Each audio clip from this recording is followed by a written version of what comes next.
जिम्मेदारियों का बोझ परिवार पे पड़ा तो ऑटो रिक्शा ट्रेन तक चलाने लगी बेटियां।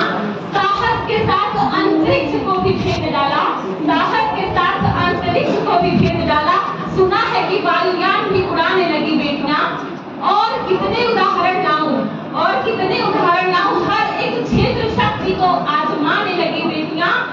और वीर की शहादत पर अर्थी को कंधा देकर अब शमशान तक भी जाने लगी बेटियां, शमशान तक भी जाने लगी बेटियां। नमस्कार, मैं प्रधान सेकेंड ईयर की छात्रा, यहाँ पर उपस्थित मुख्य अतिथि, मंचासीन समस्त शिक्षकगण एवं उपस्थित सभी स्वयंसेवक साथियों का तहे दिल से हार्दिक स्वागत एवं अभिनंदन करती हूँ। जैसा कि हम सभी लोगों को पता है कि हमारे 7 दिवसीय एनएसएस के शिविर में हम लोगों ने गांव-गांव भ्रमण जाके बहुत सारे टॉपिक दिए गए थे, जिसमें डेटा कलेक्शन किया। उसमें से हमें एक टॉपिक मिला था, बेटी बचाओ बेटी पढ़ाओ।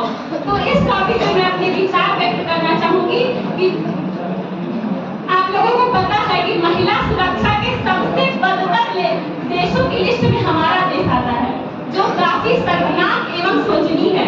हम तो एक ऐसे समाज में जी रहे हैं जहाँ बेटियों के साथ अत्याचार भी होता है और सवालों के कटघरे में भी उन्हीं को खड़ा किया जाता है। क्यों कोई नहीं था साथ, क्यों निकली अकेली रात, क्या मेकअप था, क्या गहने थे, क्या छोटे कपड़े पहने थे। इन प्रश्नों की भूल भुलैया में सच्चाई कहीं दब जाती है। सब भूल जाओ कहने वालों, क्या शर्म तुम्हें नहीं आती है, क्या शर्म तुम्हें नहीं आती है। सब भूल जाओ कहने वालों, याद रखो ये आखिरी गलती आपकी भी हो सकती है। कल सड़क पे बेसुध बहन या बेटी आपकी भी हो सकती है। और उस बुरे एहसास से बढ़कर कोई दर्द नहीं होता। जो नारी का अपमान करे वो मर्द नहीं होता, वो मर्द नहीं होता।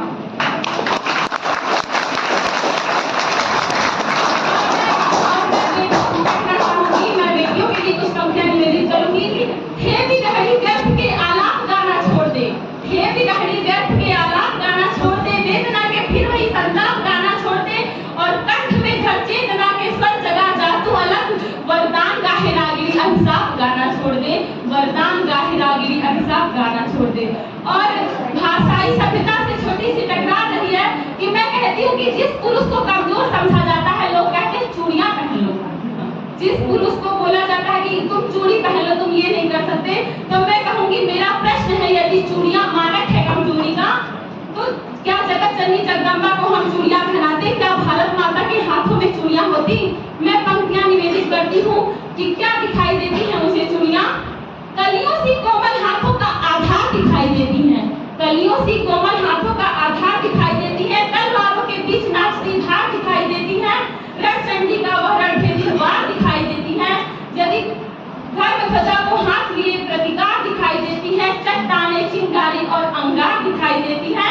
और तुमको चाहे निर्बल का श्रृंगार दिखाई देती है, और तुमको चाहे निर्बल का श्रृंगार दिखाई देती है, लेकिन मुझको ये चूड़ी हथियार दिखाई देती है, लेकिन मुझको ये चूड़ी हथियार दिखाई देती है।